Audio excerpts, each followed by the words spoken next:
ఒకప్పుడు పచ్చని అడవిలో చిట్టి కుందేలు చింకు ఉండేది. చింకు చాలా చురుకైనది, కాని కొంచెం ఆతురతెక్కువ. ఒకరోజు అడవిలోకి కొత్తగా ఒక బంగారు గంట వచ్చిందని వార్త వచ్చింది. ఆ గంట మోగితే కోరిక నెరవేరుతుందట అని జంతువులంతా మాట్లాడుకున్నారు.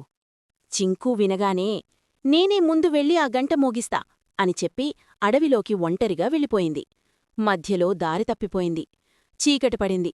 భయం వేసింది. అప్పుడే ముసలి తాబేలు తాత కనిపించాడు.